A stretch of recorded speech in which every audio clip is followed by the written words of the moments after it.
না, আর জিব্রাইল নিজের পক্ষ থেকে কোনো কথা বলে না যতক্ষণ পর্যন্ত আল্লাহ কোনো কথা না বলে। গুপ্তায়ে ও গুপ্তায়ে আল্লাহু আকবার, গুপ্তায়ে ও গুপ্তায়ে আল্লাহু আকবার, গরাছে আবদুল্লাহ ও আবদুল্লাহ। মুহাম্মদ সাল্লাল্লাহু আলাইহি ওয়াসাল্লাম যেই নীতি সিস্টেম আমাদেরকে শিক্ষা দিতেছেন, এটা আল্লাহ তাআলার পক্ষ থেকে আল্লাহর নবীকে জানানো হয়েছে। সেই সিস্টেমে আল্লাহর নবী আমাদেরকে বলছেন, সেভাবে আমরা করতেছি।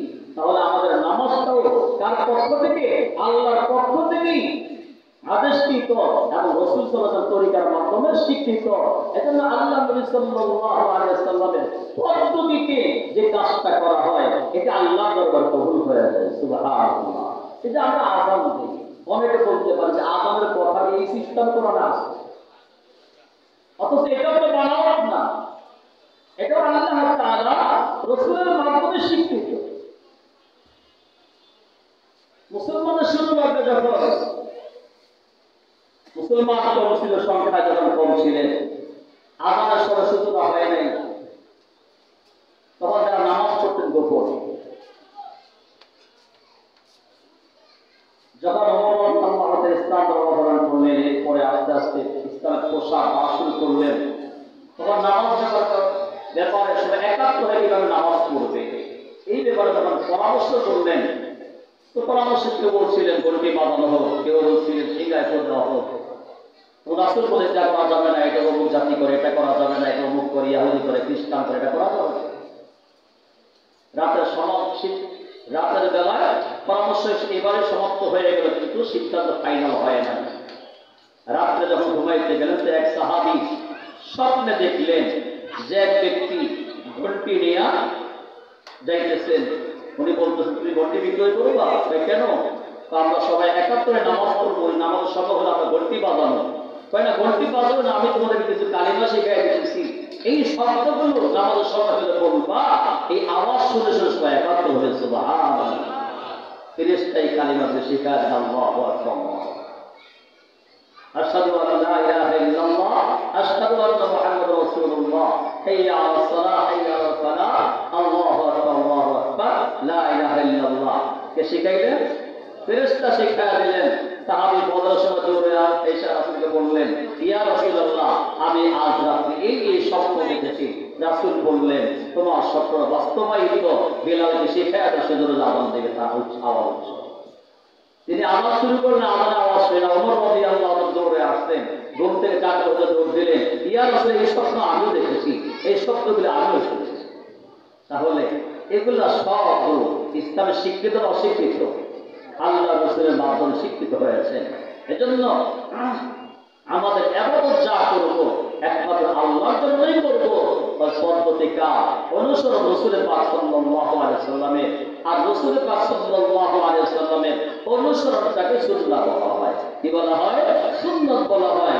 এই সুন্নাত তরিকা চলার জন্য আমাদেরকে পরিপূর্ণ সিদ্ধান্ত নেওয়া দরকার। কারণ সুন্নাত যে এলাকা থেকে চলে যায়, সে এলাকায় বেদাত ঢুকে যায়। কি ঢুকে যায়? বেদাত ঢুকে যায়। আজকে চতুর্দিকে আমাদের বেদাত ঢুকে যাওয়ার কারণে রাসূলের সুন্নতের অনুসারে আমরা বঞ্চিত হয়ে গেছি। ঠিক কথা বলেন। অথচ আল্লাহ নবী সাল্লাল্লাহু আলাইহি ওয়াসাল্লাম বলেন, মান আহাব্বা সুন্নতি ফাকাদ আহাব্বানি ওয়া মান আহাব্বানি কানা মাই ফিল জান্নাহ। সুবহানাল্লাহ। রাসূল বলেন, যে ব্যক্তি আমার সুন্নাতকে মহব্বত করলো, সে যদি আমি নবীকে মহব্বত করলো, আর যে ব্যক্তি আমি নবীকে মহব্বত করবে, সে আমার সাথেই জান্নাতে থাকবে। সুবহানাল্লাহ। জান্নাতে থাকার জন্য সাহাবায়ে কেরাম কত পাগল রাসূলের সাথে থাকার জন্য। কার সাথে? রাসূলের সাথে। রাসূলকে একটু দেখবেন, এজন্য দিশেহারা পাগল পারা এক সাহাবী দৌড়ে আসেন, যখনই রাসূল কথা মনে হয়, তার দিলে স্মরণ হয়, দৌড়ে আসেন, আয়েশা রাসূলকে দেখেন, দেখে আবার চলে যান। একদিন আফসোস করে রাসূলকে বলতেছেন, ইয়া রাসূলুল্লাহ, দুনিয়ার জমিনে আপনিও বেঁচে আছেন, আমিও বেঁচে আছি, এখন যে অবস্থা, আমি যেখানে থাকি, যেই কাজে থাকি না কেন, যখন আপনার কথা স্মরণ হয়, তখন আমি বসে থাকতে পারি না, দৌড়ে আসি, আয়েশা আপনার চেহারা দেখা আমি আবার দিলটাকে শান্ত করি, আমি আমার দিলটাকে তৃপ্ত অর্জন করে এরপরে আমি আমার কাজে জান্নাতে তো আপনার মর্যাদা থাকবে অনেক উপরে, আপনার মর্যাদা নবী হিসাবে অনেক উপরে থাকবে, আমি তো সাধারণ, আমার স্থান থাকবে অনেক নিচে। ইয়া রাসূলুল্লাহ, আমি জান্নাতে আপনাকে কি করে দেখবো? আমি তো আপনাকে দেখতে চাই, জান্নাতে কিভাবে দেখবো? তখন রাসূল বললেন, আল মারউ মা'a মান আহাব্বা। সুবহানাল্লাহ, কি বললেন? আল মারউ মা'a মান আহাব্বা, যে যাকে মহব্বত করে।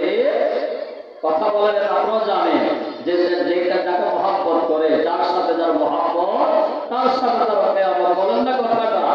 এটাই হাদিসের অর্থ। আল মারউ মা'a মান আহাব্বা, রাসূল বললেন যে যাকে মহব্বত করে সে তার সাথেই থাকবে। সুতরাং এই হাদিসটা বর্ণনা করার পরে সাহাবায়ে কেরাম বলেন যে আমরা অনেক খুশি হয়েছি, অনেক আনন্দ পেয়েছি, কারণ যেহেতু রাসূলকে মহব্বত যদি দুনিয়ার জন্য করেছি, তাহলে জান্নাতে রাসূলকে দেখা যাবে, রাসূলের সাথে জান্নাতে থাকতে পারবো।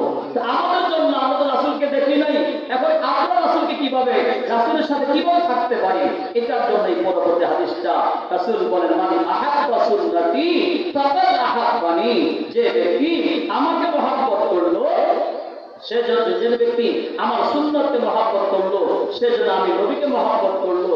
আর যে ব্যক্তি আমি নবীকে মহব্বত করবে, সে আমার সাথেই জান্নাতে থাকবে। এজন্য আপনারা রাসূলের সাথে জান্নাতে থাকতে চাইতো? জোরে বলেন, চাইতো সবাই? আলহামদুলিল্লাহ, সবাইকে কবুল করে। কিন্তু কিভাবে? সুন্নতের উপরে চলিয়া না সুন্নত বর্জন কইরা? বাম হাতে পানি পান কইরা? জোরে বলেন, বাম হাতে চা খায়া? কথা বলেন না, বাম হাতে কলা খায়া? আমরা কলা খাইতেছি বাম হাতে, চা পান করি বাম হাতে, তো সব বাম হাতে করতেছি, কইরা আবার রাসূলের সাথে জান্নাতে থাকার আশা করা, এটা কি হয়? কথা বলেন। তাহলে রাসূলের সাথে জান্নাতে থাকতে হলে আমাকে রাসূলের সুন্নত তরিকার উপর করতে হবে, আমল করতে হবে। ঠিক কথা বলেন। এজন্য ওলামায়ে কেরাম স্বীয় অভিজ্ঞতার আলোকে এই তিনটা কথা বলেন যে এই বিশেষ তিনটি সুন্নত এমন রহি আছে, যাহার উপর আমল করিয়া চলিতে পারিলে অন্যান্য সুন্নতের উপর আমল করা সহজ। নাম্বার 1, সহিহ শুদ্ধভাবে সালামের প্রসার করা।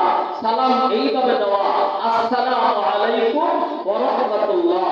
এইভাবে সালাম না দেওয়া, আসসালামু আলাইকুম, সালাম আলাইকুম, এটা কোনো অর্থ নাই, এটা সালাম নয়। এভাবে সালাম না দেওয়া, সহিহ শুদ্ধ সালাম দেওয়া, আসসালামু আলাইকুম ওয়া রাহমাতুল্লাহ। নাম্বার 2, প্রত্যেক ভালো কাজে ভালো স্থানে ডান দিককে প্রাধান্য দেওয়া, ডান দিককে প্রাধান্য দেওয়া। জামা গায়ে রাখা ভালো কাজ, এজন্য জামা পরার সময় কোন হাত আগে ঢুকাবো? জোরে বলেন, ডান হাত আগে ঢুকাবো। ঠিক কথা বলে। জুতা পায়ে রাখা ভালো, এজন্য জুতা পরতে কোন পা আগে ঢুকাবো? জোরে বলেন, ডান পা। ঠিক কথা বলে। যখন জামা খুলবো, গেঞ্জি খুলবো, তখন বাম হাতটা আগে বের করবো। জুতা খুলবো, তাহলে কোন পা আগে বের করবো? বাম পা। ঠিক কথা বলেন। টয়লেটে প্রবেশ করবেন, জায়গাটা বন্ধ, এজন্য সেখানে প্রবেশ করতে বাম পা আগে দিব। মসজিদ, দোকান, ঘর, এগুলা উন্নত জায়গা, এগুলা প্রবেশ করতে কোন পা আগে দেব?